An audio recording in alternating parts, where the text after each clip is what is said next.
All right, good morning, good afternoon, or good evening, everybody. Today is Friday, July the 9th, 2021, and we have quite a bit of news to share. Some pretty prominent stuff that I think is worth covering, so let's jump right into it. So first off, President Biden is moving the September 11th Afghanistan withdrawal deadline to August 31st, saying things like... and I quote, our mission is done and there's no need for more fighting or whatever and things like that, end quote.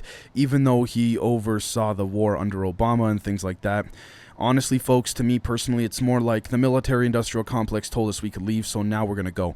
And on top of that, too, we're technically still not even really leaving fully per se, because the military contractors are still there, and they're basically going to be replacing the soldiers that left. Now, will they be replacing the soldiers in the sense of the objectives and the missions? Probably not. Obviously, private contractors tend to do work that is obviously of the interest of those that are looking for profit and things like that. So again, we'll see what happens. But ultimately,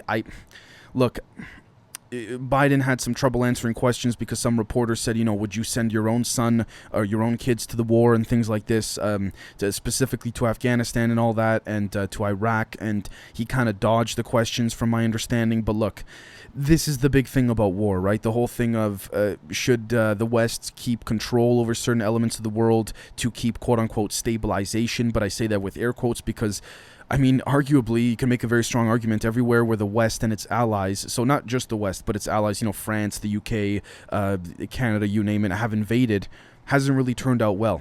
The whole thing of trying to establish a counterinsurgents program within Afghanistan, right? Don't really see much of one. Again, I'm not on the ground, so I don't want to say that this is fact for certain. But again, from my personal perspective, I don't see much going on. Again, if the whole point of staying there in the Middle East in general was to help, the communities and the tribes and stuff, which it never really was, let's be honest, unfortunately. But let's just say that was, because that's the official narrative, right? Where's the bridges? Where are the roads?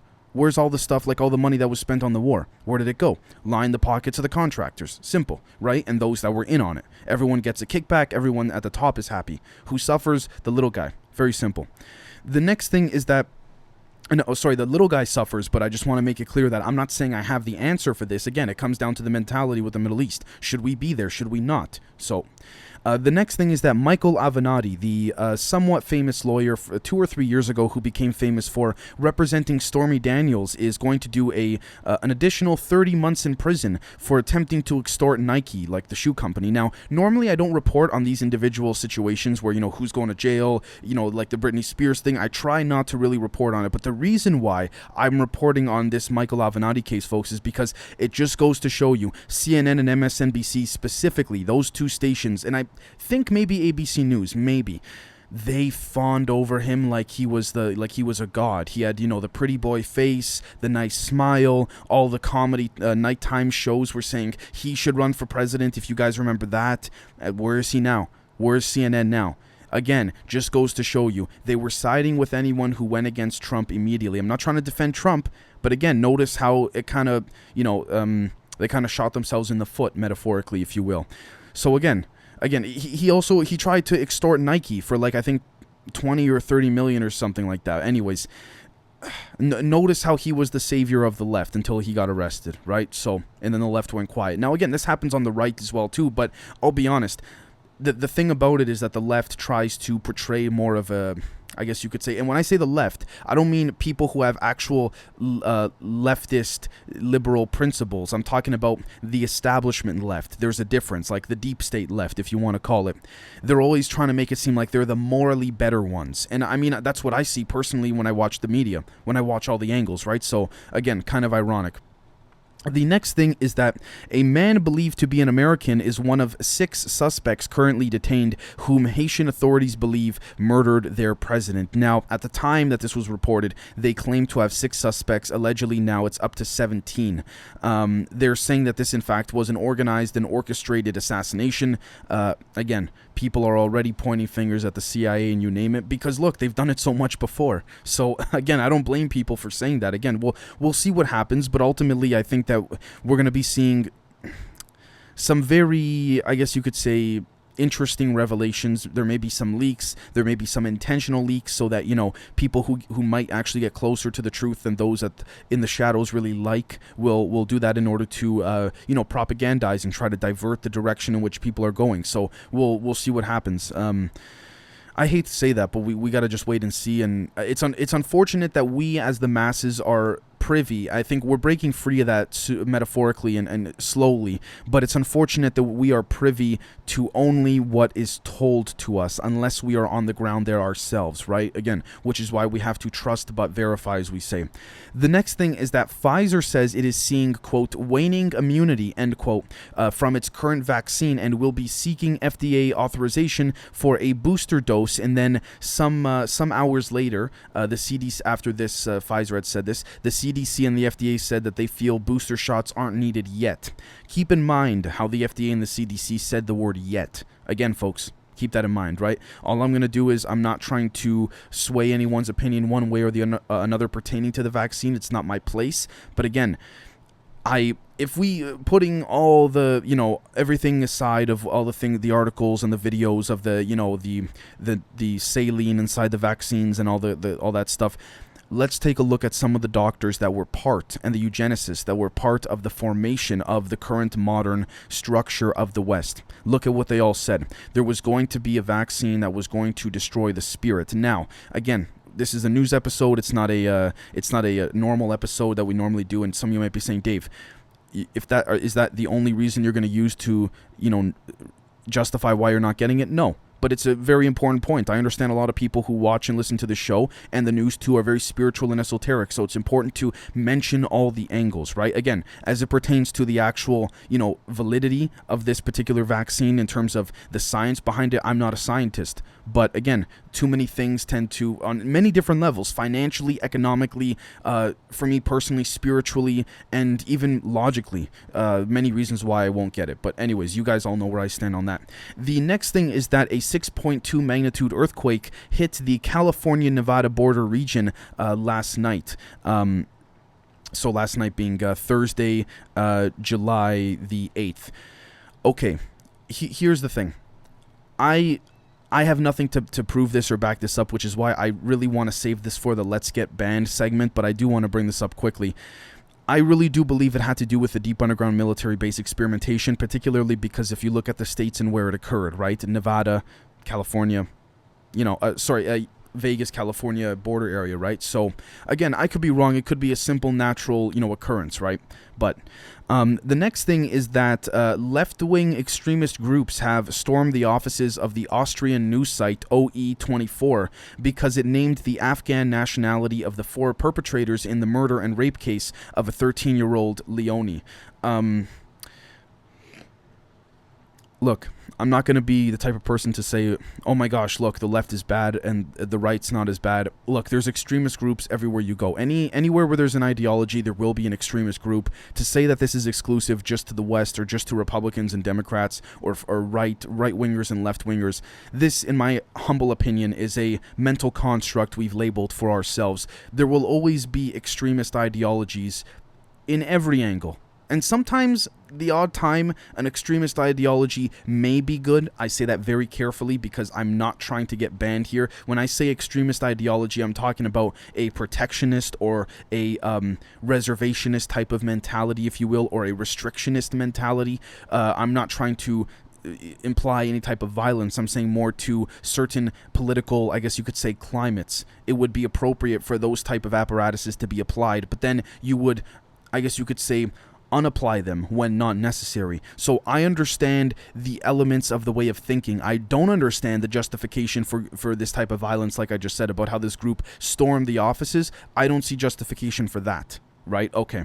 The next thing is that China says the U.S. is leaving a, quote, mess in Afghanistan, end quote, and the Taliban says it welcomes its friend Beijing. They called Beijing, China, their friend, to help reconstruct the country, and even looks forward to Chinese investments, according to a Taliban spokesperson. Now, let's keep in mind that Afghanistan is sitting on one of the richest troves of rare minerals on the planet, valued at nearly $1 trillion, which is also probably why the the military-industrial complex is bringing their contractors in there, and they're basically replacing all of the U.S. soldiers with U.S. contractors. Right now, again, the job, as I mentioned earlier in this episode, will be different. The contractors will not be helping, I think, the people there, the innocents there, and certain people that need to be protected and what have you. But again, we'll see what happens. But ultimately, here's an interesting thing. It just goes to show you that, if assuming the Chinese strategy of infiltrating a culture rather than a border, if you will, of a nation is their long-term goal, right? Infrastructure and making things be, subservient to the Chinese in that regard, compared to the American oligarch concept and ideology where, you go into Iraq to claim, because 9/11, and then you're trying to repair, and you claim that you're trying to have a counterinsurgents operation, and you're trying to repair that region. Like I said in the members episode I just recently recorded. Okay, if you're going to go help the region and make some money, okay, you made your money. Did you help them? You didn't. Where are the roads? Where are the bridges in the Middle East? Forget Afghanistan, Iraq, just in general. Where are they? So again, this is honestly, from my understanding, unless I'm missing context, the perfect opportunity for the CCP to come in and truly invest in infrastructure. Not just say they will, but do it. Right? Get the Taliban on their side. The CCP doesn't care about the morals of the Taliban compared to how the optics of things look here in the West, in my humble opinion. And so, yeah, this is, I gotta say, assuming this is as clear-cut as we see it, which I don't think so, but assume it is, the CCP is making a pretty decent move here. Now, again, we also have to understand that the contractors represent the military-industrial complex, which in theory represents Wall Street and America. So, again, sorry for the rant, my apologies, but I think it's important that we cover that angle of it, right? So the next thing is that according to lead stories, factcheck.org, RMIT, ABC, and other alleged fact checkers, I say that with air quotes, the COVID vaccines do not violate the World War II era Nuremberg Code. That's all I'm going to say about that, because if I make a comment on that, this could get banned. So for those on audio, I just gave a certain look. So, yeah, I'm going to move on. It's pretty interesting, by the way. I just wanted to make a quick note that the Hunter Biden story dropped yesterday on from Daily Mail. I think they broke the story where there's audio of Hunter allegedly admitting to the White House helping to cover up using, the ethics and all that, his paintings and who purchased his paintings and all that. I know that Obama's former ethics chief said that this is an ethics and moral disaster on behalf of the White House. But what I'm trying to say is interesting that when this Hunter Biden story comes out shortly after, the Washington Post drops a story about how Trump spent, how Trump charged the Secret Service agents just over 10 grand each in the month of May for the agents' hotel rooms in Mar-a-Lago, if I'm not mistaken. Now, I want to make something very clear. I'm not trying to side with either angle or either side here. What I'm trying to point out is the timing of all this. Pretty interesting, right? Notice, this is a strategy. It's a game, a tit for tat, and us, the people, are hoped by the elites to be used as the pawns to fall for this, right? Again, the Daily Mail story drops, and then some hours later, the Washington Post story drops, tit for tat. Seems to be a bit of a strategic play, if you will. The next thing is that Sun Life Financial, this is a Canadian bank from my understanding, said it will allow all of their 12,000 employees to choose whether or not they want to return to the office or continue working from home in Canada. They feel that as long as their employees, all 12,000 of them, are productive wherever they are, they don't care, as long as they get the job done by the deadline or the timeline that each respective employee has to meet. Yeah, this is what I've been saying. I truly do believe, whether you're running a company, a business, or what have you, the better you treat your employees, the better work they're going to do for you, the more happy they'll be to get up in the morning. And it'll make their personal lives better too, because then they don't have to dread going into work every day. Now, this is an ideal, perfect world, if you will. Unfortunately, I'd like to see this happen more often, or at least have the companies not send their employees home, but give them a choice, right? The next thing is that a doctor went on CNN and said it's time to start mandating vaccines. Okay, I'm not touching that. You all know where I stand on that, and I think you all know where you guys stand on that too. The next thing is that Iran's railway transportation system was allegedly hit by a cyber attack. Hundreds of domestic train rides were suddenly canceled. Tehran's platform display on the screen at the train station literally says, quote, "long delay due to cyber attacks," end quote. Okay, guys, I'm telling you, this is going to become a regular thing more and more often, and it probably already has, if you ask me. This is just going to keep on going and going and going. It's, in terms of, I'm saying in all countries around the world, cyber attacks on the infrastructure of the everyday people. It's just going to keep happening. The next thing is that the South African court has dismissed ex-President Zuma's request to delay his prison term. Okay, if it's a fair trial, the court's ruled it. It's a ruling. Too bad. I mean, it's unfortunate, but that's life, right? The next thing is that a UK police officer has admitted to murdering Sarah Everard. I believe this is a big case in the UK, and I believe around the world too. He pleaded guilty to kidnap, rape, and murder. Apparently didn't even know her, but he did it anyways. Again, this is what's happening to the world, folks. You see on Patreon, we talk about it a little bit publicly, but on Patreon specifically, you can see, folks, this is exactly what's happening right now. This is the suppression, and I got to be careful with what I say here, but this is the suppression of how, I'm not saying that, I'm not blaming this on anyone in particular, but you know, there's certain people who have mental health issues and they cannot explain it, and we can attribute that to many different things: the food we eat, the chemicals in the air, things like that, right? I'm not trying to get conspiratorial, but at the same time, I do believe that there are certain cases where, again, this may have in fact been one of them, to play devil's advocate, where you couldn't have done anything and this would have happened regardless, and it's very unfortunate. It's very unfortunate. The next thing is that the U.S. is set to add more Chinese companies to blacklist over the alleged slaughtering of the Muslim Uyghurs. It's not about the Muslim Uyghur thing. I don't want to go on a rant right now because this is just going to take too long, and I got a few more things to cover, but yeah, no, that's more division. The more you pull metaphorically separation, very similar to what Jordan Peterson said when he went on Bill Maher, which is, what do you do with people who don't agree with you politically, because it has now been ingrained into the everyday life of people, right? It's true.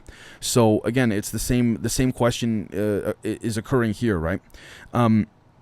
The next thing is in terms of, like, you know, why the U.S. and I guess you could say China could not set aside differences for the everyday person and then get back to their militaristic differences on a higher level. But again, that's like, some of you may be thinking, Dave, that's ridiculous. What are you saying? And I agree. I know that's not reality. That's not going to happen, right?